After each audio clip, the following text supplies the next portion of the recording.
We're back and we've got a lot of issues on illegal mining on our hands this afternoon. We'll take you live to the streets of Accra, where day 2 of the demonstration against illegal mining is underway. But let's start from the central region. And it's a matter that obviously triggered the communication around illegal mining. Now, the turbidity levels of water bodies in the central region have reduced thanks to the police patrol there, as well as other measures put in place by the regional office of the Ghana Water Company Limited. This, according to Ghana Water Company, following weeks of supply challenges in Cape Coast, Elmina, and surrounding communities, which the company attributes to low turbidity. We've got, an illustration to let you see the situation there. And of course, so previously, before this press statement that came in last night, the Ghana Water Company was recording 400,000 NTs turbidity levels in their main water source in the region. And currently, as we speak, according to a press statement that came in yesterday, it has reduced from 14,000 to 9,000. But again, it is far, far higher than the recommended World Health Organization turbidity level in water bodies at 5 NTU. And so this is what you have. Previously, they were doing 1.981293 million gallons of water per day, and because of the situation as we have, it has moved from 1.9 to 2.7 million gallons of water per day, and this is for some parts of the central region, including Cape Coast, the regional capital, Elmina, and of course some other areas.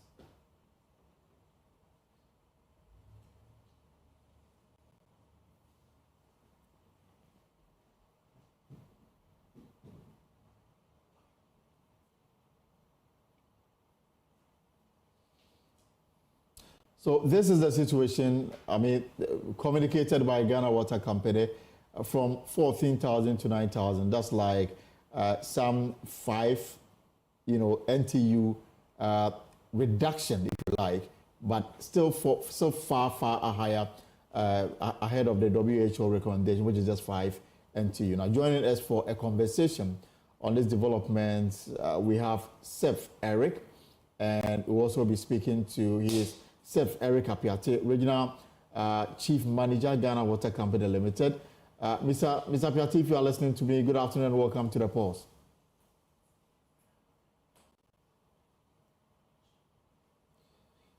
Right, so we don't have him yet, we'll bring him on, but my colleague Erastus Asari Donko is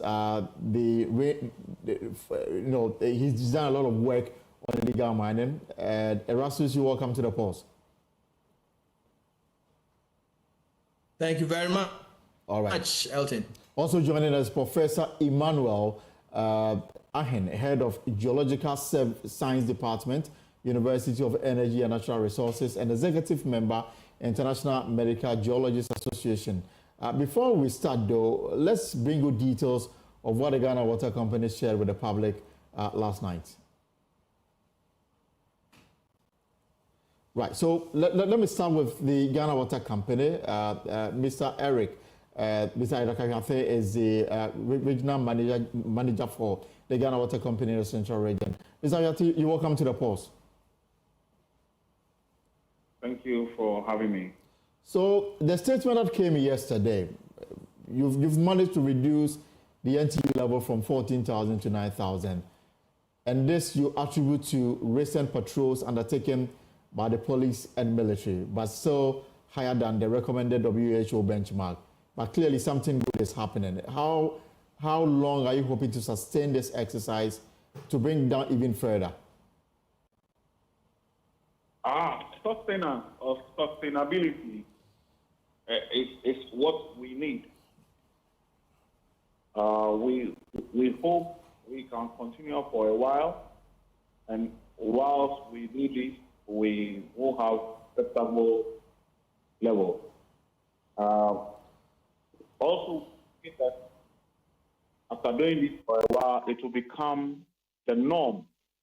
When I say the norm, I mean the Galamsey or illegal mining activity out of the river bodies will become the norm, so that we will have acceptable stability levels to operate.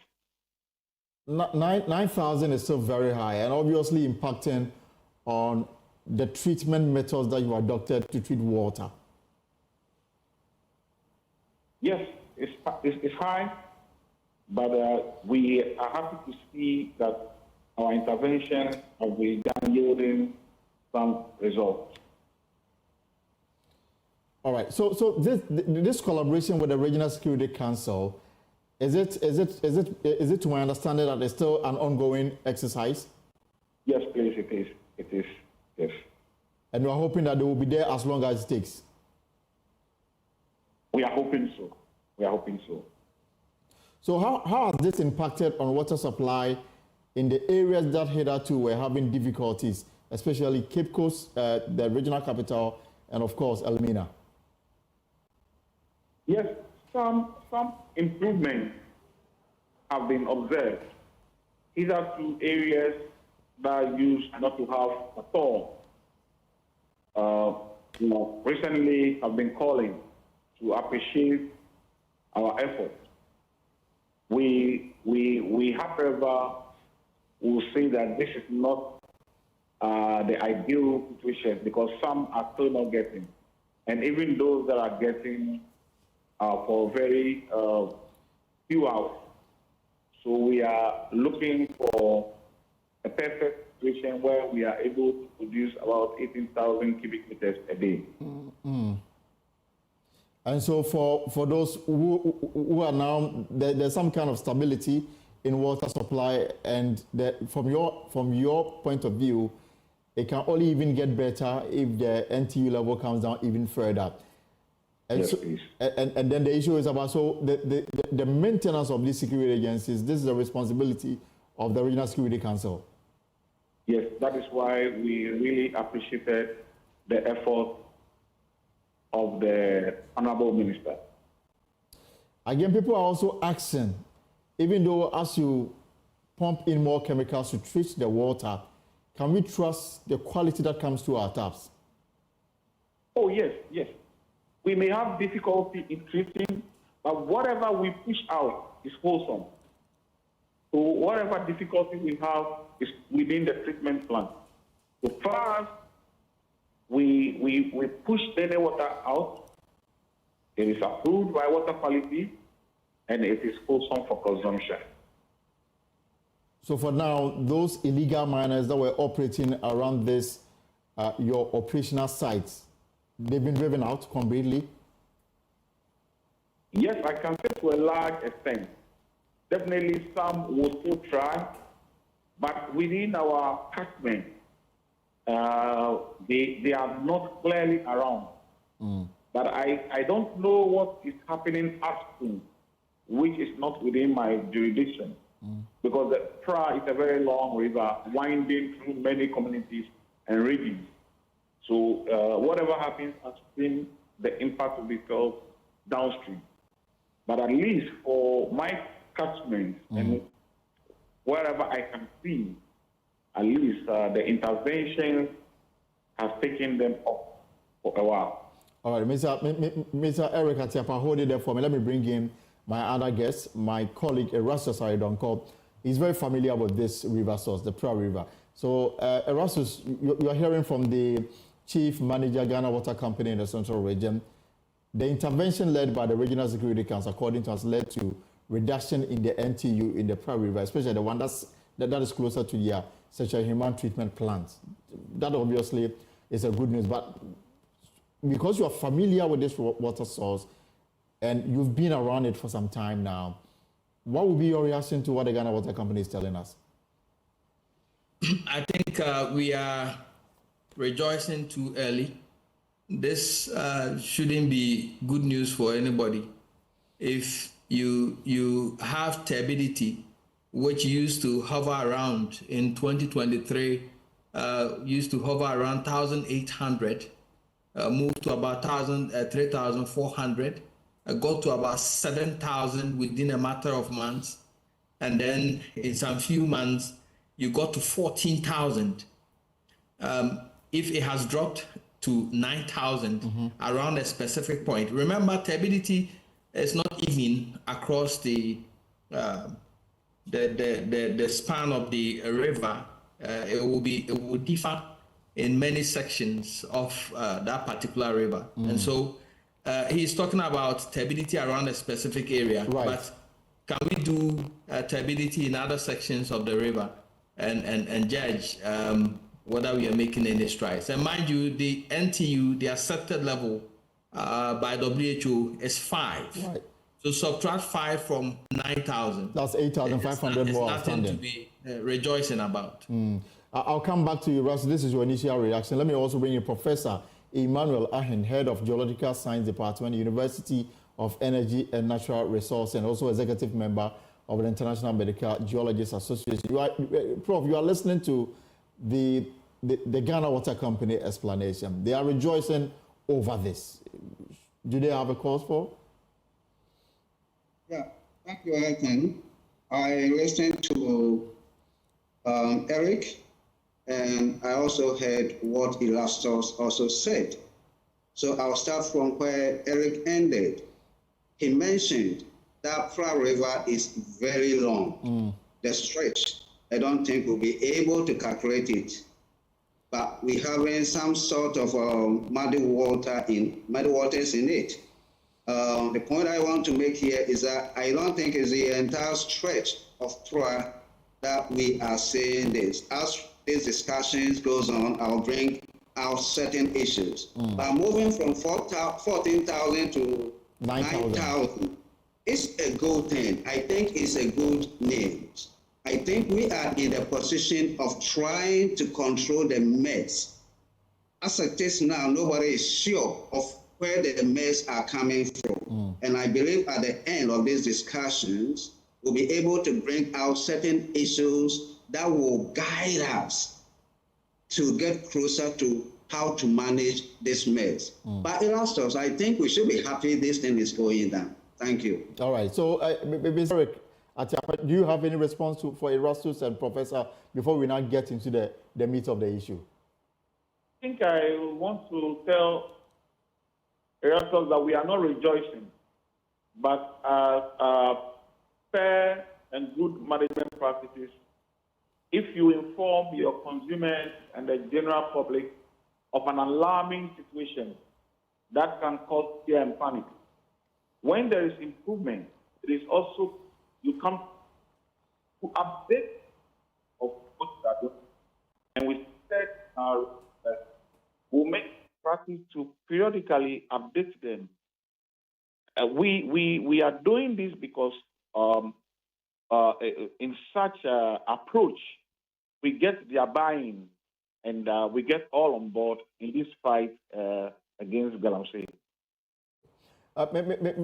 Yes, please go on. And I also want to tell Erato that there could be some stability in the raw water, but at least the water we push out has no color. So we make sure that we clean it before it's gone out. And this reduction has been within what period? Because I remember... it's just 1 month. It's just one month. From I think 1st September, 1st September to the end of September. So I'm just reporting for the period we have made the announcement. Just some, public interest question, and then I'll bring in Professor Ahen. So yesterday I posted your statements on my X Spaces, my page, and it's generated a kind of some kind of a debate between those who are happy what the Ghana Water Company and the Central Regional Security Council have done, and those who have the view that this statement could be politically motivated. What would be your reaction to such people who hold such view? Oh, boss, I am managing water supply in Central Region. When I was in difficulty, I came out to inform the public and my consumers. Nobody asked me to do that.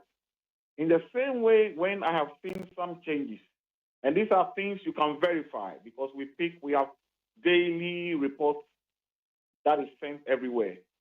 So for me, it is only a good practice that I inform and if you look at my subject work, it is water supply issues I am more interested in the gaps between my water supply, and I am informing my customers.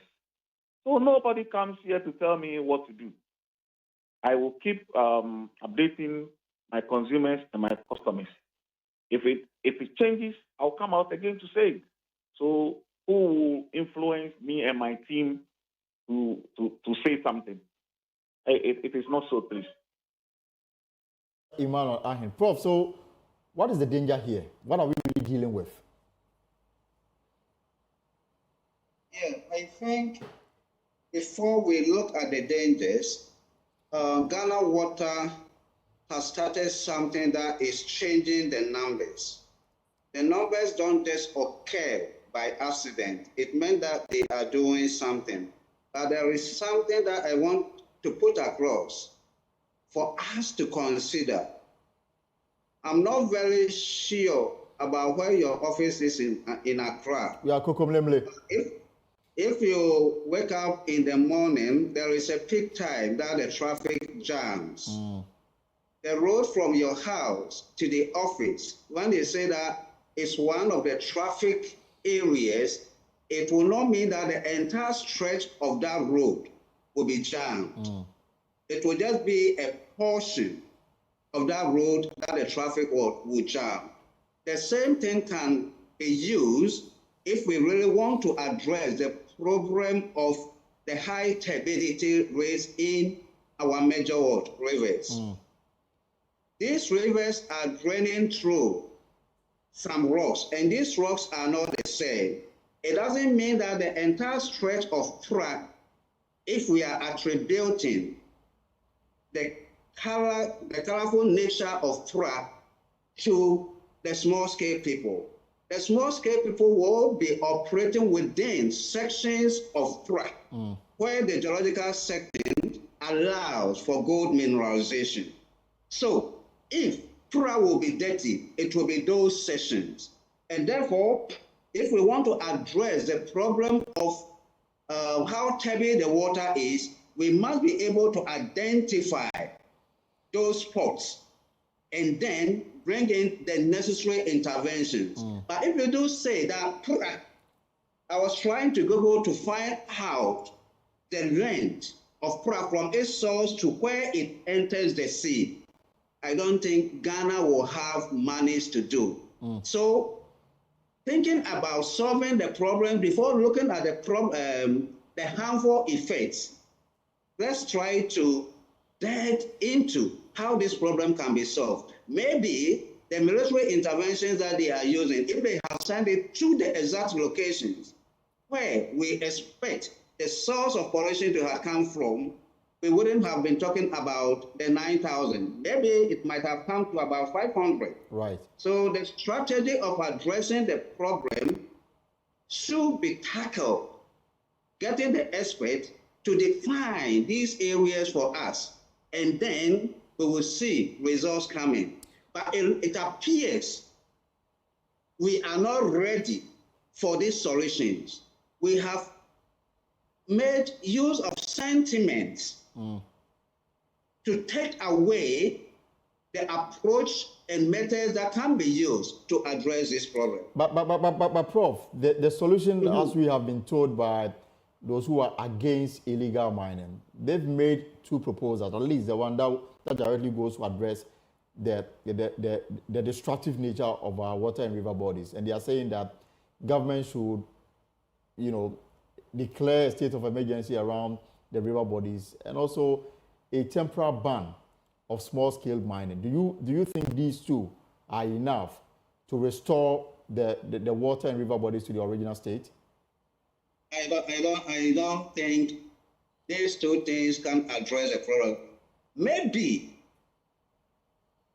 media have made them to see, made them to be aware of the problems, but the solutions that they are suggesting cannot.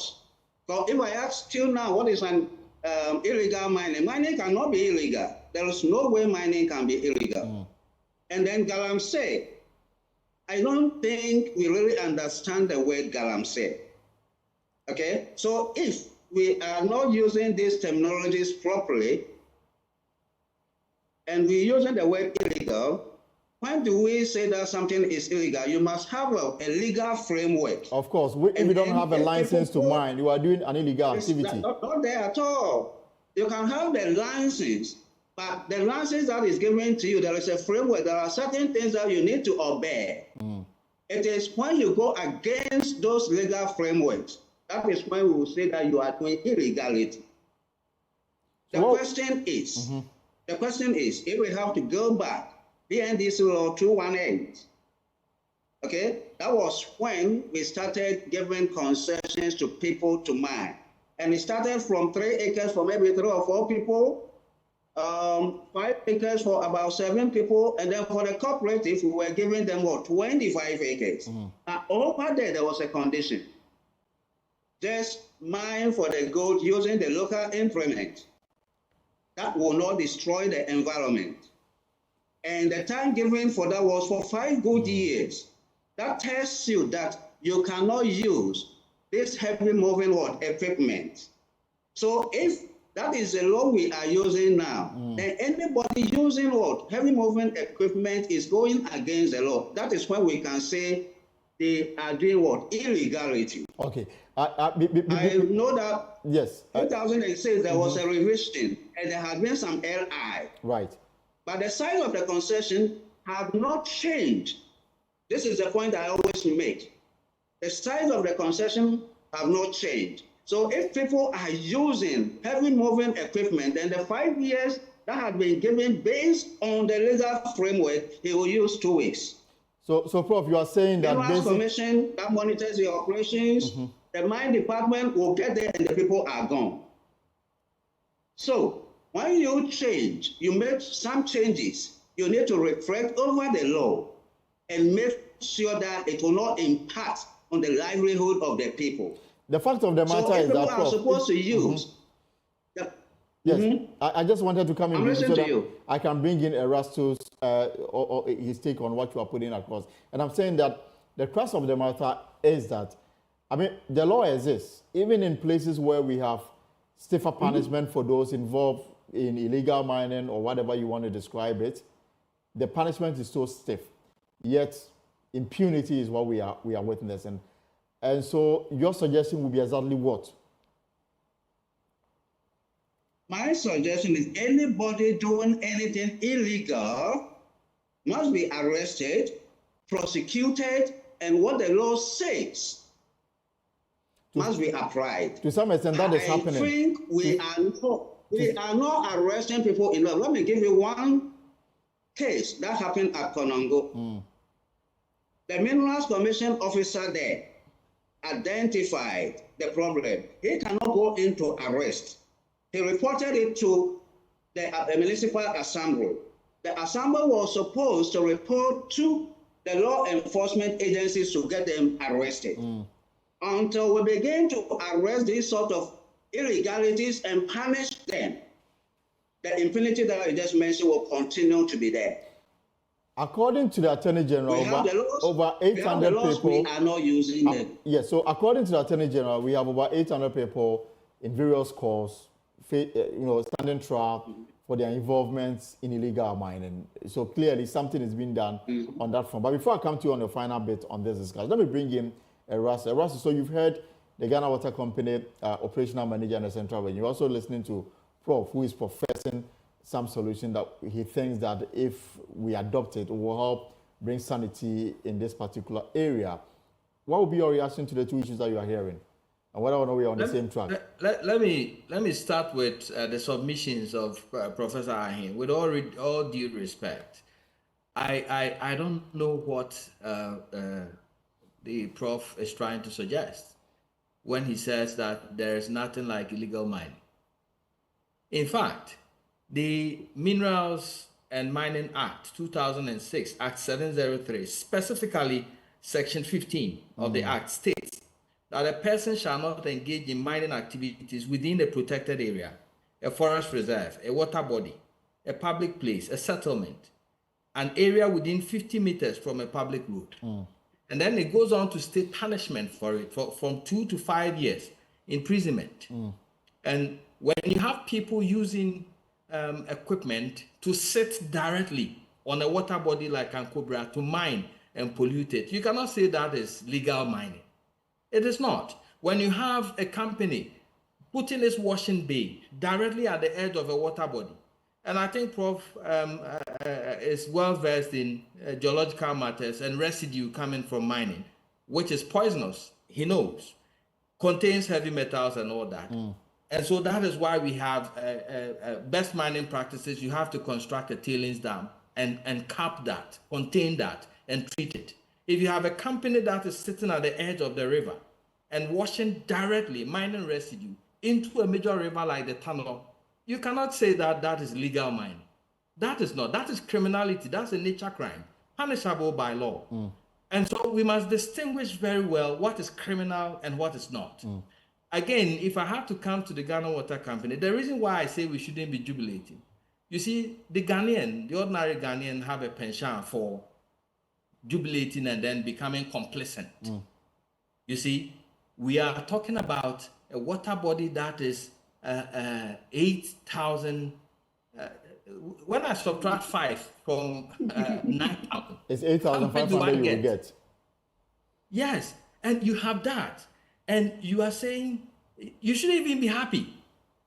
You shouldn't even be happy.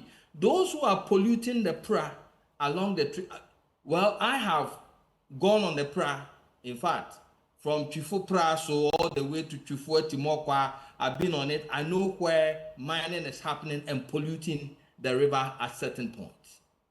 Can the authorities tell us which areas they have stopped the mining?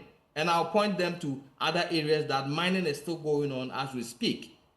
So when the people demand for a state of emergency on water bodies, they are simply saying, enforce the law which bans mining directly on water bodies. But Ross, even if we should even take some takeaway from the Ghana Water Company operation, clearly the lesson in here is that if this method is sustained, the possibility of us giving the river some rest and then with a gradual restoration of its to its natural course is something that can be achieved.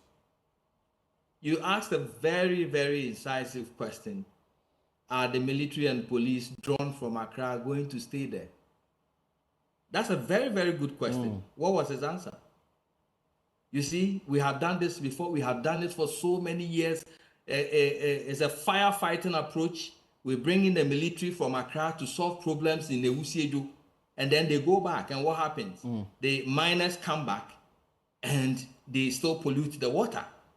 What happened to the various security heads, the municipal, metropolitan security council heads, the MMDCs, the regional security council heads, who are directly stationed within the jurisdiction where the pollution is going on? Right.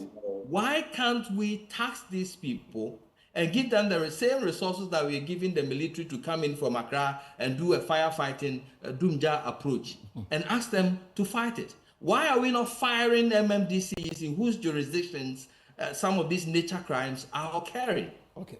That is a sure way of ensuring that within your locality, you are the policeman, you are the military person. You are supposed to make sure none of that polluting activities happen within your jurisdiction. Let me allow Mr. Atiapa to respond to these matters as we begin to conclude on this discussion. Yes, sir. I want to inform Raptors that we are not jubilating. It's just to update all of us, including him. We are updating the public of the interventions and the results. And I believe that this will rather motivate all those who are working and all of us to do more. So that is one. And two, there are always short-term measures, medium-term measures, and long-term measures.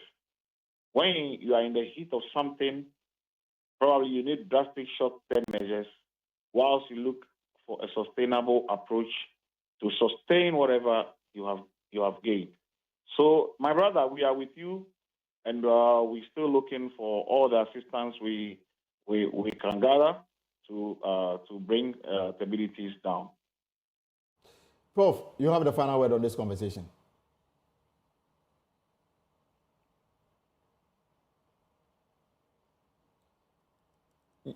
If you can hear me, Prof, you have the final words on this conversation. Right, we appear to have lost Professor. Yeah. Yes, please. Yes, you have the final word. Yes, I was just trying to make reference to what Illustrator said, that people are working on some water bodies and then in the forest reserve. Yesterday, I had a conversation with one director at Minerals Commission, asking him questions that form this, because I don't expect mining companies, small scale, to be precise, to be operating in the forest reserve. So he said they don't give concessions to small scale or Galamsey people in the forest reserve.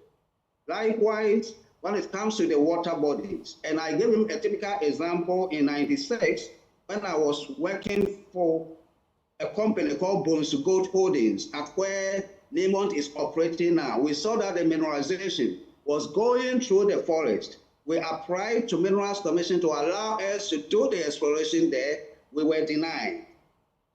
Okay. Yeah. Similarly, there was another area in Tepa area that used to be a forest reserve, but if you go in now, it's no longer what a forest reserve. So he was able to convince me that they don't give concessions to people in the forest reserve, neither on the water bodies. So all the people that are operating on the water bodies are there illegally. And if they are there illegally, what we have to do is to arrest them and prosecute them. That is the point I am making. If we can punish things that are not legal, I believe the issue of our river bodies getting polluted will cease. It's not a matter of police or military going after them. It's a matter of arresting them and prosecuting them. Right. And then it will deter people from destroying what belongs to all Ghanaians. All right. That is all that I want to say. Thank you so much, Professor Emmanuel Ahen. And to be very honest, I don't know what other law we need to put before Parliament for consideration before we can really have a handle on this matter. Because the current law that was amended, prescribed stiffer punishment for individuals engaged in illegal mining, between 15 and 20 years, and about 25 years for foreign nationals engaged in illegal mining. Yet, this practice and this menace continue to devastate our environments. And of course, I guess that it is a conversation that will not end today. But the Paramount Chief of Akyem Kotoku Traditional Area, or CRDIO, Dr. Frimpong Manson, has suggested to government to fully empower traditional rulers in mining communities as partners in the fight against illegal mining. According to him, any other decision to fight the menace, which has destroyed the country's forest cover and water bodies, would be a failure. On jurisdiction. What I want to hear is that I have misused $200 million because those people make close to $1 million a year.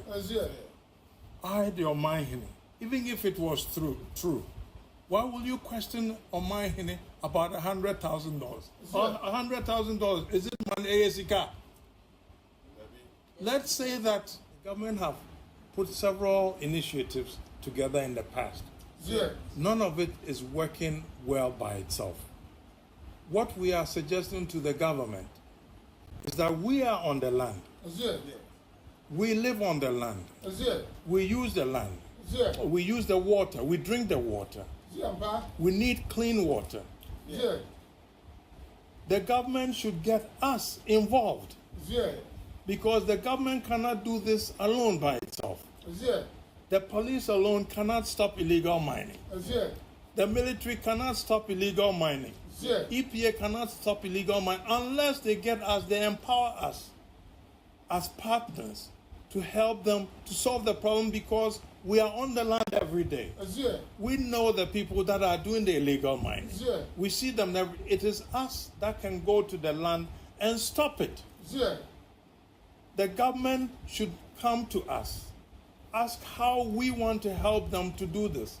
The power should not rest only with the government because anything that government does on its own will not succeed. It has never succeeded anywhere. Look at all the socialist countries. In the end, they all revert because of human beings' own personal selfishness. Yeah. If they don't have interest in it, they will not help you to succeed. Let's stay on this because he's also been reacting to accusations of his involvement in Galamsey. The Akyem Kotoku overlord denied the claims made by one of his sub-chiefs, Nana Boni Abankro. He accused the Adusena chief of attempt to cause disaffection for him by tagging him as a promoter of illegal mining. Yes. I make sure I don't sell because I want to preserve land for those who are not born. So if somebody tells me that you are destroying water, the person, I don't know what should happen to that person. Because my thing is to protect my land, protect my waters for the people that have been assigned to me to protect, and protect the land and resources for them and their children and generations to come. I have no interest, zero interest to destroy any land, zero interest to pollute any water, because I'm a physician and I take care of life. I take care of people. That is why I have a problem with alluvial mining. Because alluvial mining, a lot of it's hard to do it sustainably. But when people have been given licenses, if they want to do it, they should do it in a way that it is going to be so restorative and sustainable. It is a little bit difficult to do it. Rock mining, I don't have a problem with it, because if Ghana is one of the world's largest producers of gold, I think Ghanaians should participate in that economy. And Ghanaians should be not cowed into not participating in gold mining. Why should we sit there for foreigners to come and take close to $1 million on my land, but you tell your own citizens that they cannot participate in that industry? But I want you to participate in it responsibly. I encourage them to do rock mining, because rock mining, you take a small space and you go underground and leave the vegetation and the water clean. And when you want to, retrieve your gold, do it responsibly and use gravity and you use material that will not pollute the water. That is what I endorse. Well, he has also been reacting to claims that he misappropriated some money allocated to him by Newmont meant for the reconstruction of his palace. On jurisdiction. What I want to hear is that I have misused $200 million, because those people make close to $1 million a year. I, the Omahini, even if it was true, why will you question Omahini about $100,000? $100,000, is it money, ASICA? Let's say that Omahini took $100,000. Hey, do you know how much money Omahini makes if he were to be working in America? $100,000, and I have maintained this traditional. This is a pause. We'll take a short break. When we return, we'll hit the streets of Accra on day 2 of the Concerned Citizens demonstration. Welcome back. This is a pause, and of course, very shortly, I'll take you to we'll be on the streets of Accra because it's day 2 of the Concerned Citizens demonstration against illegal mining. Today, they are hoping to present a petition to the Lands and Natural Resources Minister. My colleague Kenneth Jassi and Jacqueline, they are already on the phone. I will bring you the very latest shortly. But before we do that, though, just says the organized labor will withdraw all services across the country, causing the economy to shut down. The only thing that can save this is government response to their demand, which is, among others, a declaration of state of emergency, revocation of LI 2462, deployment of the military to halt all forms of small-scale mining that are destroying the country's water bodies. Ahead of the D-Day, some leaders of organized labor have been meeting with President Akufo-Addo, at that meeting, the president is said to have made a promise or an appeal to organized labor to reconsider their decision to go on strike. Now, investigative journalist Manasseh Azuri Awene has written an open letter to organized labor appealing to them not to disappoint Ghanaians. He joins me for a conversation around this matter. Manasseh, good to have you here on the post. I'm happy to be with you, Elton. So organized labor, from what we've been told, they are hoping to have a meeting on Monday to discuss the president's appeal to them. But we all do know that even before that meeting on Monday, what we picked from the Jubilee House is that President Akufo-Addo was quite clear that the other demand, which is for the government to revoke LI 2462, that he will do. We understand that Parliament will reconvene on the 15th of October and will be among the items that will be put before the House. But the other matters, a ban and a state of emergency, that he's asking them to reconsider. Your take? Well, I don't think it is enough to say that Parliament will revoke the LI. That is just a little part of the problem. But a bigger problem is that hundreds of people have been given licenses to go into various parts of the country in the name of small-scale mining. And what they are doing is not any different from the Galamsey or the illegal mining that we know. The only difference is that they have the power of the state backing them. And the scale of the problem is such that we shouldn't at this point be considering piecemeal approaches. We are in a state of emergency. If Ghana Water Company is complaining about the possible, it's already affecting their operations. Right. And those who live in Ghana know that your taps don't always flow. So if we are in a situation that is going to get worse, then we must act and not consider this piecemeal approach in the name of politics. But remember yesterday, for example, after this meeting, and Joy FM spoke to the Federation of Labour, Kenneth Kumsin, who represented the Federation of Labour, and NAGRAT, represented by Enje Kabono, who is the president of NAGRAT, was not invited to this meeting at all. Now, you have written an open letter to them, asking them not to disappoint Ghanaians. Some people are already skeptical about organized labor going into their meeting on Monday. Well, what I know about governments and politicians all over the world is that they will not just sit down and allow a united front. The best approach, which may be clandestine, but from a very popular playbook, which politicians know over the world, is to divide and conquer. So I will be surprised if the politicians or the government is not already trying to divide the front of the labor unions and get them to disagree and not let this happen. I think the biggest threat to the government is the election that is going to happen. Right. We know both the NDC and the MPP want the votes of these illegal miners. And in my article, I have said that the NDC doesn't even deserve the political advantage of the outcome of this fight. But we are in a state of emergency, so the organized labor should not care about who suffers and who gains. After all, this issue did not happen in start in 2024. President Akufo-Addo had 8 years to have resolved this issue. Right. And if the MPP administration had resolved it, we wouldn't be in a situation that they will be concerned that taking an aggressive stand against illegal mining will affect its political fortunes. So organized labor should remain organized as we expect them to be. We know very well that the government or politicians will try to divide their ranks. There are already allegations about compromise, which the Ministry for National Security has denied.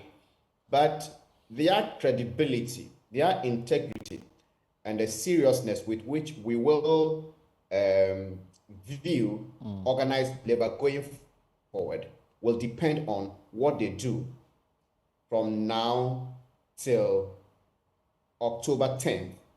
Ghanaians expect nothing from them except that they carry out their threats.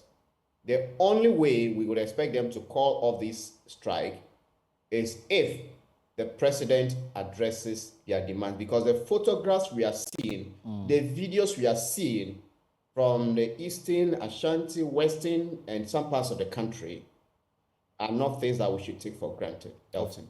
Of course, and we're all looking forward to this crucial meeting on Monday that will inform their next step forward. But clearly, government is not showing any appetite in terms of meeting the demand to declare a state of emergency and also ban small-scale mining. I mean, comments we've heard from some MPs, some functionaries of government clearly tells you the mind of government going into the elections, and the demand now it simply may not stand. But you have people, organized labor, they are human beings, they are not angels, and some of them belong to the various political parties. So clearly, it is a difficult position. But you trust that they will stand their ground? I trust that they stand their ground. In terms of politics, nobody is, let's say, neutral.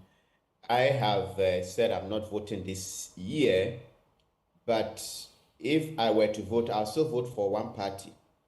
And they have their differences, they have their political leanings, but they are not serving in those positions for their own interest. Right. So as journalists, we have our political differences, and I've written many times that I'm not neutral. But the fact that you align or you vote for a certain political party doesn't mean that when that party is in office and the nation is under a threat. So if we had been attacked by a foreign army, and then the president is saying, well, I know it is what you are saying is right, we should attack, we should fight back, but if I fight, I'll lose the election. Were we going to sit down and say, well, it is my party that is in power, so let me not act? Okay. I think we should trust that the TUC and the various workers' unions, their leadership, we should trust that they are human beings with conscience. They are human beings with brains. They are human beings with the interest of Ghana at heart. Right. We have the Medical Association and others, all part of it. So if they see the devastation that happens, if you go to your hospitals and you cannot get water to work, okay, and then you are supposed to act for the government to take action, and then you want to say that you are protecting your political party, then I don't believe that would make them fit to be in those positions in the first place. Right. And I don't want to believe that organized labor will put their petty politics above national interest. All right. I so trust that they will do what is right by Ghanaians. And we hear that outcome on Monday, but I'd like to say thank you so much for your time this afternoon. Vanessa Awuni. Let me take you to, let's hit the streets of Accra now, because they've been demonstrating the two of Stop Galamsey now. My colleague Kenneth Jesse and Janklin Ansumaya, they've been following them since morning, and they join me now for the very latest. So Jackie and Kenneth, what can you report? Is today's demonstration over? Arrested by the police, and these people did this and nothing was heard from the police. Okay, so what people need to understand is this. First of all, today is Friday, right? And we had gotten to the Kalkuli Junction. And I don't know if the cameras captured it, but being a Friday, I believe tomorrow the Chief Imam is also celebrating the Maulid. That is, I believe, the birthday of the Prophet Muhammad. So we had our brothers and sisters from the Muslim community in their own possession, or in their own, should I say, motorcade, right? Coming towards the Kalkuli Junction. Now, we were coming from the airport area, but they were coming from the 37 area. And the police had cordoned off the 37, the road from the 37 area at the junction, but our brothers and sisters, of course, tried breaking through. So, as organizers, we quickly had to move our protesters forward towards the Kanda overpass. And then they broke through, and then they also headed towards the Newtown area. So yes, that's what happened. Okay, thank you very much. Well, as you can see behind me, there's heavy police presence, most of them on motorbikes, most of them also on foot. Ahead of us, we have a lot of the protesters. A lot of the protesters also already ahead marching towards the Parliament House, which, has a lot of buildings. And yesterday, when they got to the Parliament House, they were clear. They shouted to the House that they want a revocation of LI 2462, which allows for mining in water reserves. Now, thankfully, the president also did indicate to organized labor that he has listened to them and he should be given more time, and that he will see to the revocation of that LI. Jackie, there are some ladies around. I think you can engage them so that we know why they are also joining us today. Why are you joining us today? Sorry. Okay, so we are here just for one thing. The message is clear. We are against Galamsey and we want the president to take really good steps to make sure that we end this menace. I mean, Galamsey is destroying our water bodies. Galamsey is destroying our arable lands for agriculture. So every sector is even affected. And imagine that Ghana signing the United Nations Sustainable Development Goals. We only have like 6 years to achieve these SDGs. Yet we keep on polluting our water bodies. So what's the essence of we even planting trees nationwide whilst we are destroying our water bodies and our forest cover? So that is why we are here today. How do we restore our lands? How do we restore our water bodies? And also the perpetrators must be brought to book. We have to make sure that all those who are behind this Galamsey menace must face the full rigors of the law. We want the president or government to declare a state of emergency for all our water bodies and also our lands. Thank you. All right, and what about you? Personally, she has said it all, but personally, I am here as a triathlete. I swim, do a lot of open water swimming, and I cannot swim in that polluted water, which affects us. And as sports personnel and triathletes, we need the water, the land, and even good air to be able to perform well for our country. We are not able to bring home medals, and you bash us for not bringing home medals, but you cannot provide the necessities. We are not asking for much, just clean water to be able to survive in a country. And you arrest protesters because we are asking for simple, clean water bodies. Bro, you have to do something about this. Exactly. We as the youth of Ghana, honestly, we deserve better as a country. And this is a time that our leaders must take us serious. Please, when we are talking about sustainability, how do we even understand it? How do we destroy water bodies? What are we even leaving for our future leaders? Please, leaders, declare a state of emergency for our water bodies right now. Restore our water bodies, restore our lands, and make sure that we protect our environment. Thank you very much. I know knowledge, they say, is power, but because of what our leaders are doing now, I question if knowledge is actually power, because our leaders are people who are well educated, go to the foreign countries to learn, bring home degrees, certificates, attended the best universities to bring back degrees, and you tell me knowledge is power, but our leaders are doing the opposite. Are you sure knowledge is actually power? I just don't get it. Well, this has been the chance from morning through till now. Is now for and people have been protesting just for an end to illegal mining, and I mean all forms of mining. But then Ken, let me hand over to you. I see you're still here with some other protesters. What have you been finding out? Exactly. We've been standing here for the last few minutes. We do not know exactly what is happening, but of course it has become characteristic when they walk for a few minutes, they take a rest, take a pause, and start to chant some patriotic songs and cheer them on. But that means a lot of traffic is building up. The gridlock is building up here.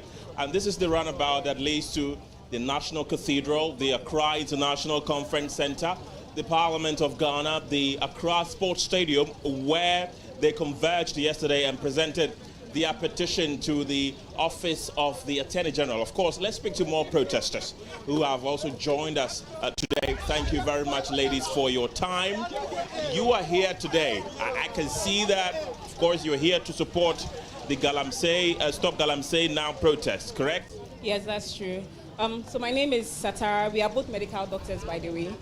Okay, so we decided to join the protest because we see firsthand the effects of Galamsey, right? So in the past, we used to have much less numbers of people with kidney diseases, but in recent times, we've noticed that there are far more people that present with kidney diseases. So as medical professionals, we think we owe it to the people to do this. So that's why we are here. A lot of kidney diseases are being reported in the hospitals. Do you have, in percentage terms, can you tell us?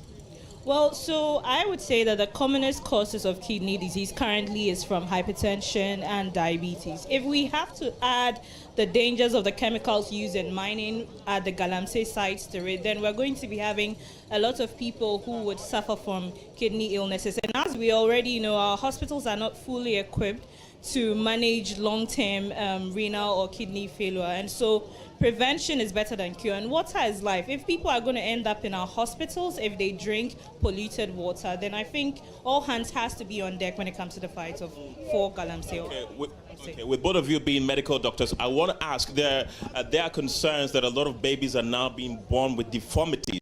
Is that attributable to the water that we are drinking, the mercury in these waters that we are drinking? Okay, so mercury is teratogenic, and if its constituents are high in water that we drink, definitely is going to cause harm. You'd find people, pregnant women, giving birth to children or babies that don't have an arm.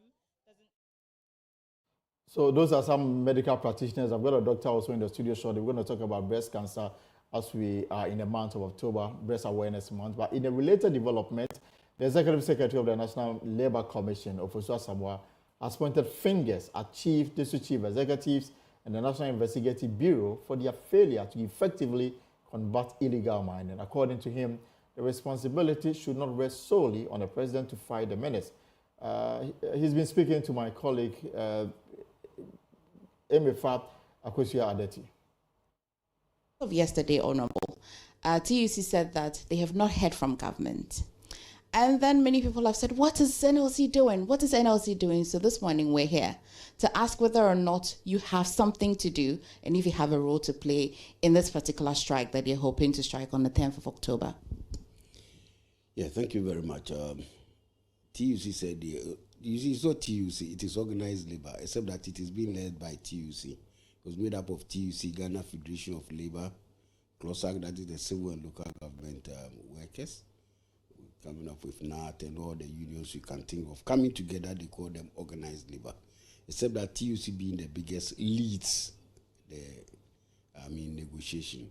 Yes, it's true. They say they haven't heard from government. It is true. We also haven't received any complaint from government.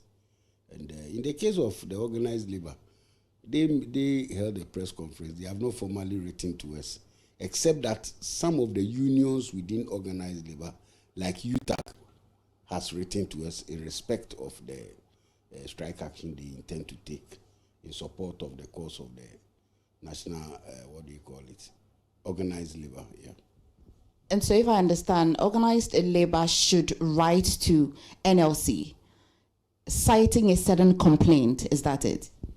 Yes. You see, when you look at the Labour Act, when it comes to strike, every strike, a lawful strike in this country, should be preceded by notice to the National Labour Commission and the employers against whom the strike is directed at. You understand? So here is the case. We have organized labor, that's the labor unions coming together to fight for a cause, right? When you look at the reason they have given for this fight, that is the environmental, it's one of a national issue. It is not directly linked with the welfare of their members, as unions are set up to do, to seek the welfare of their members, negotiation, arbitration, this with their employers and so on. But this one, they are fighting a national, concern, right? So properly, you can't situating it in the Labour Act is difficult, right? But then, the only reason for which Labour Commission is able to come in, right, is the declaration of the strike. Organized labor could have pressured the government or pursued their cause in other ways. You can decide to go and sleep in the street, organize series of demonstrations, picket at the Jubilee House, picket at the ministry, or picket at wherever, Minerals Commission, wherever they want to do, right? They can petition chiefs, they can call on the citizens for action and so on, right? That one, Labour Commission will not be interested. But with the declaration of the strike, that workers from on the 10th of this end, you are declaring a strike, people will not go to work and so on. That is where Labour Commission comes in. How? If they want to declare a strike in this country, the law provides that you should write to the commission and notify us. You must give us notice of the strike. It is not for you to justify, but just give us notice of the strike. So organized labor in the declaration of their series of this thing could have just written to us to give us notice. Then from there, if there's anything the Labor Commission will want to do, we will do. If we see it as an industrial dispute, we see it as a labor issue, then we'll get into it. But if it is something to do outside our jurisdiction, but at least the organized labor should give us notice. That's what the law requires.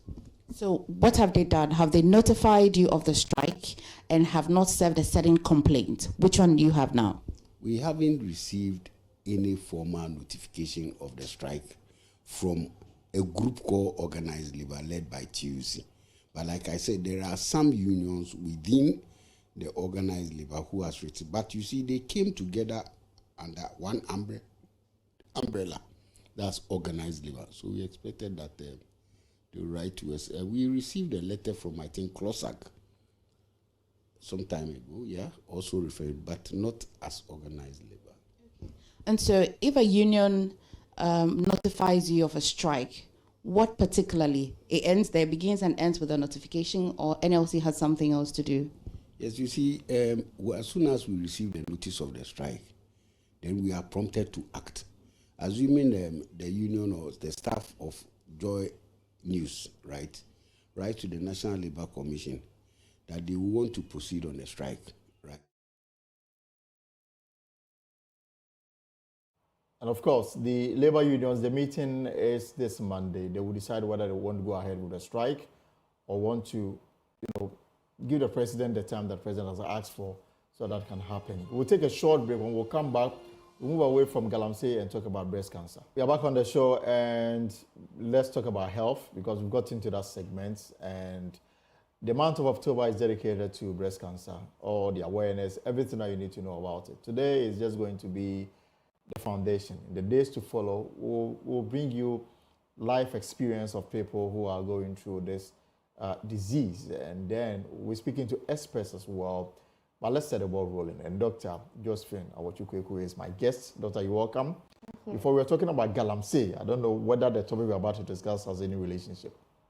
Well, when it comes to cancer in general, a lot of chemicals and radiation and things, when the body is exposed to it, can cause you to get cancer in other parts of your body and disease in other parts of your body. Yes, because most cancers don't have direct causes, but risk factors, and sometimes certain chemicals and radiations can cause the body to mutate from its original state, and then can lead to the formation of cancer in not just possibly the other parts of your body, because cancer can happen in any part of the body. Any part of the body. And let's talk about breast cancer. We are in the month of October, and for the whole of this month, we will dedicate to talk about this very important matter. This is a woman's issue, right? Not just a woman. It can affect men as well. But the percentage is quite negligible. Oh, yes, very. It's like 1 in 1,000 for men as compared to 1 in 8 for women. So every woman is at risk of developing breast cancer. Why so? Yeah, because we have much more breast tissues. So when we talk about, because cancer of the breast means that like the cancer has happened in your breast. So then the fact that you are a woman puts you at risk more than men who have scanty breast tissue. So that's just the dynamic. Prostate cancer happens only in men because women don't have prostate. But then we have more breast tissue, so we are at risk of getting it. So in terms of, we'll come to look at what causes it, but in terms of, say, taking 10 women, you will see how many are at risk of developing breast cancer in their lifetime. It's actually 1 in every 8. 1 in every 8. Okay. So it's not even up to 10. It's not even up to 10. That may come up as good news. It's not. But it doesn't negate the fact that every woman is at risk. It's not, because that means that for every 8 women you meet, 1 will get breast cancer. So imagine you enter into a room of about, let's say, 80 people. That means that 10 of them are going to get breast cancer. So it's not funny, and we don't know who it's going to be. So we are all at risk. So why are there possible causes that one must look out for? Okay, so we don't have direct causes, but we have risk factors. Okay. So when we say risk factors, it increases your chances of getting it. So the fact that you have it doesn't necessarily mean you are going to have it, but it increases your chance. And the fact that you don't have it doesn't mean you can't get it at all. They are not direct, but then it puts you at risk of getting it. So everybody should look out. Every woman should look Everybody. out. Every man should, because men too can get it.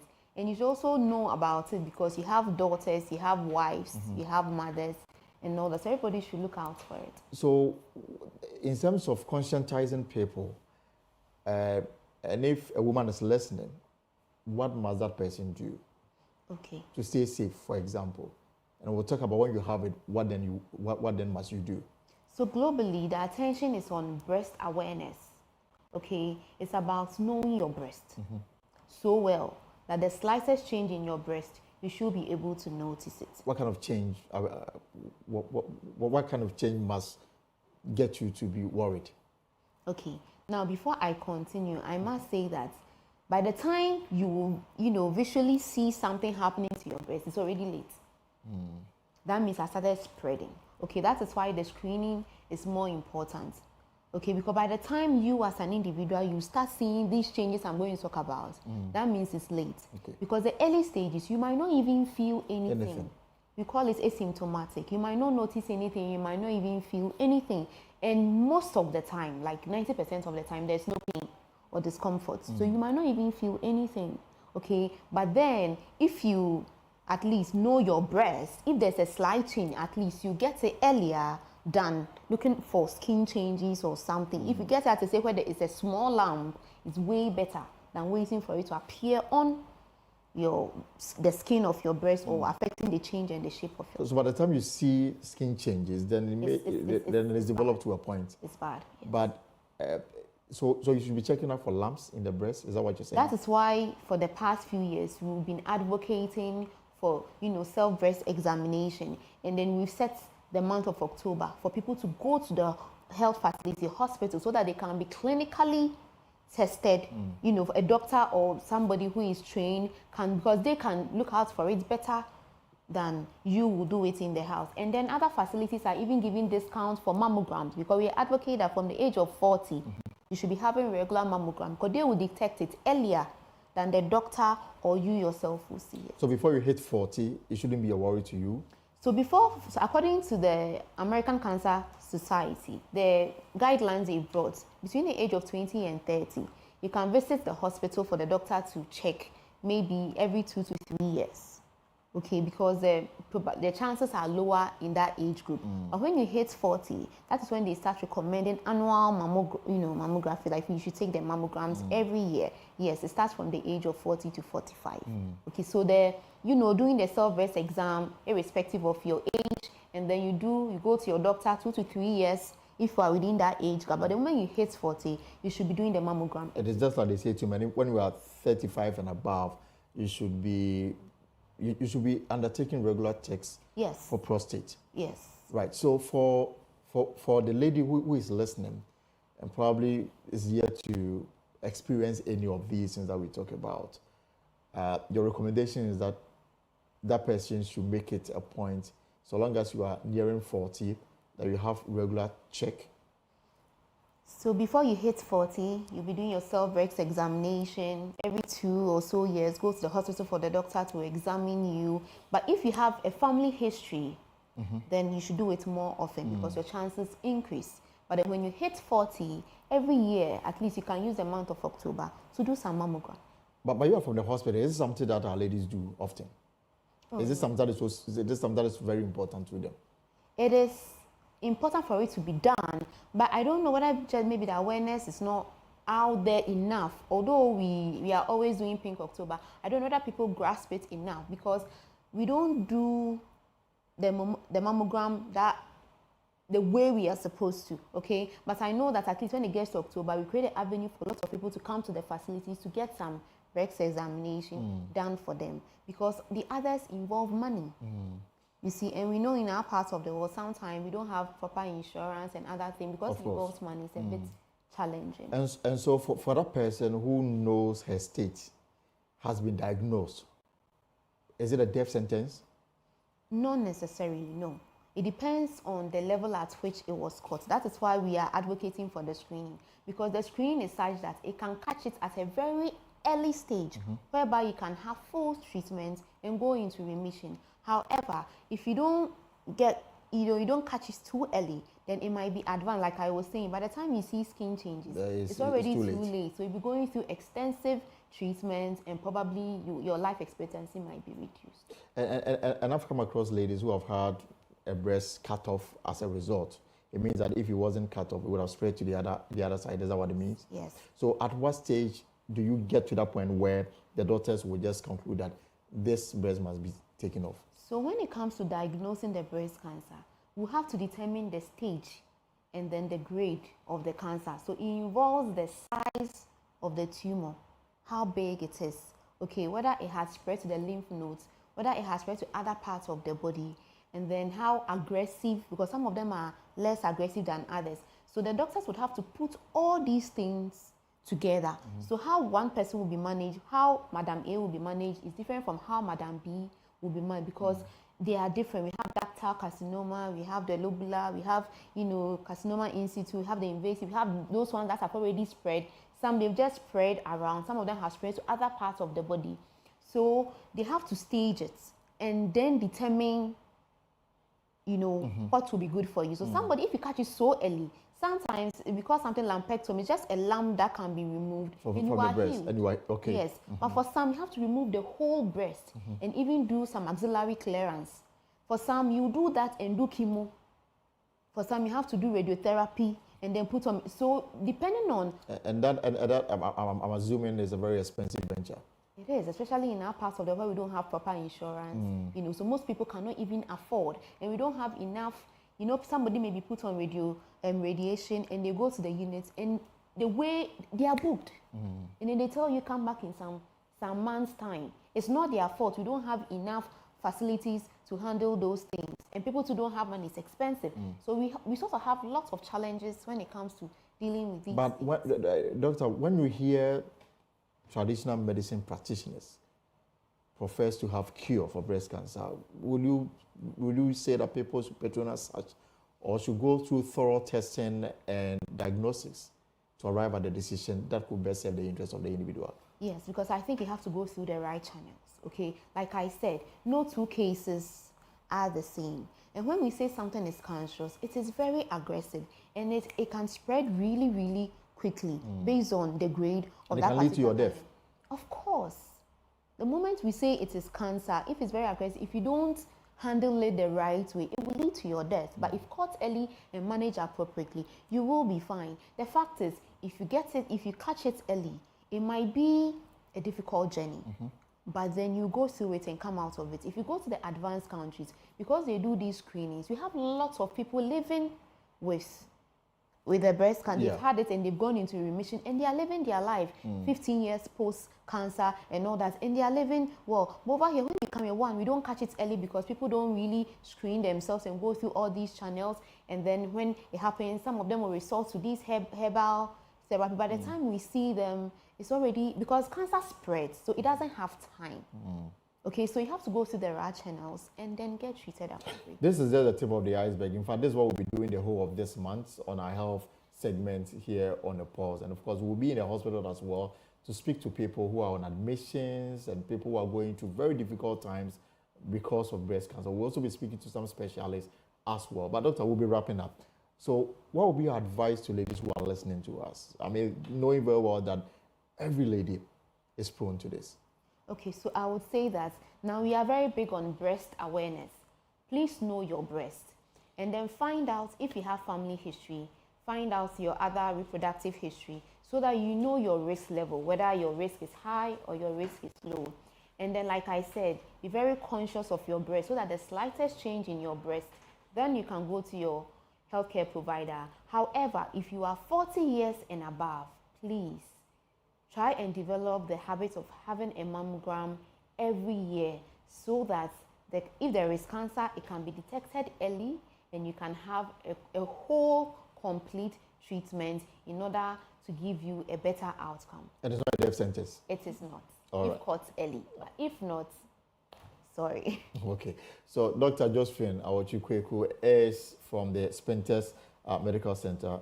She's in charge, is the head of clinical service. And of course, this is just the start. Expect more and life stories of ladies who are going through this very, cancerous disease. And of course, specialists as well. We're speaking to government officials on the plan going forward and how they are encouraging people to undertake more tests. Now, let me take you to Germany before I take you to Kumasi, because the Habitat Fair is happening in the Ashanti regional capital, Kumasi. The former Dutch Prime Minister, Mark Rutte, takes over as NATO boss this week, charged with holding the Western military alliance together with the war in Ukraine as a critical moment and a pivotal U.S. presidential election approaching. Join us with more details from Berlin is DW correspondent Thomas Sparrow. Sparrow, you're welcome. Now tell me, how big of a change will Rutte's leadership mean to NATO? It is indeed a change, and Mark Rutte will want to leave his mark, will want to make sure that his priorities are also fulfilled. Mark Rutte is described as a direct, no-nonsense politician with plenty of experience at the European level, having led several coalitions in his home country, the Netherlands. At the same time, however, experts do believe that there will be a large degree of continuity between Mark Rutte's leadership and the previous leadership in NATO. And that has to do with some of the challenges that the alliance is facing, not only the war in Ukraine, but also internally among the different countries. There are differences when it comes to defense priorities. And the situation overall in the world when it comes to defense and security is not necessarily getting better. So you have several crises, from Ukraine to what we're seeing now in the Middle East, which will certainly require NATO, and in particular Mark Rutte, to have a large degree of continuity with the previous NATO administration. So how will Rutte and more broadly NATO deal with the latest challenges in the war, especially in Ukraine? One element which is particularly important for NATO is that NATO members continue to step up their budget, their defense budgets. There is a target of 2% of GDP that NATO members have committed to. And in fact, in recent years, several members, including Germany, have stepped up and increased their military expenditure. However, seems to be clear, at least if you judge from what experts are stressing, that this may not be enough, that more may be needed, especially if NATO is going to play a more important role in trying to find a solution to the war in Ukraine, if NATO is going to continue to play a role when it comes to guaranteeing security of its members. So that is certainly one priority that will be very important when it comes to general defense and Ukraine. The other element is that the war in Ukraine obviously continues. It started in 2022 in February, and back then not many believed that 2.5 years later the war would still continue and that the world will be far away from finding a solution to what's happening in Ukraine. And NATO will certainly play a big, if also controversial, role in trying to bring that conflict to an end. Again, how is NATO, for example, preparing for a possible new Trump presidency in the US, especially since Trump has been critical of the alliance?